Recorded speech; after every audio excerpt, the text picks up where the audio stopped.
Okay, so this is the Stream Deck Neo. I really like that it folds flat, makes it really good for travel. As far as I can tell, the other ones don't do that out of the box. You have to buy a separate stand for them. So great starter deck, great travel deck. But I just wanted to show a little bit about what it can do for beginner users like me. So this button here is a morning routine. I'm not going to run it, but I'm going to show you how it works. So what it does is it'll open up Outlook. It'll wait 10 seconds because it'll take a while to open, and then it will open the calendar using a little shortcut I looked up. So it'll open up my schedule for me, and then it'll go open up Teams and do the same thing. It'll wait a little bit and then open my calendar, and then it'll open my to-do list.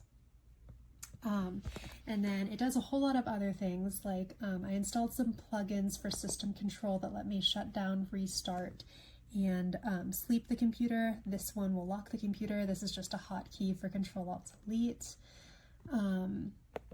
And then this is a toggle hotkey. So if I click this, it's going to run Control V, but it's supposed to start here at copy. So I click that, it'll do Control Copy, and then if I click it again, it'll Control V. Over here on this page, we have some editing tools. Under File, you'd see the typical things you'd see under File, like print, save, open, new, screenshot I threw in there just for fun. This is some more editor tools like cut, copy, paste. And here I have my paste folder. I do a lot of different kind of pastes every day, so this is just a regular paste, this is a paste values, and this is paste special. So that makes it easy and convenient for me to do that without having to remember the keyboard shortcuts. Over here, this is the shortcut to just open the emoji keyboard outright, but this is a profile that was a free profile that I downloaded off the Steam website. And it just has some preloaded, frequently used emojis. You can always change these up and switch them out. And then at the very end over here, I added a shortcut key to take me back to my main profile. This page I dedicated to shortcuts that I use pretty frequently. So this is, these two are folders that take me to other subfolders within those folders, just some frequently accessed things. These are some folders. This is a spreadsheet. This is an Excel spreadsheet that I use pretty frequently, and this is just straight shortcuts to my desktop folder and my downloads folder. This here opens this up on my desktop because when I work from home and then go back to the office, I frequently find myself having to change monitor settings. And so if I click here, it'll open up that monitor settings in my settings folder. I'm not going to do that because it'll show you my email address. Internet safety.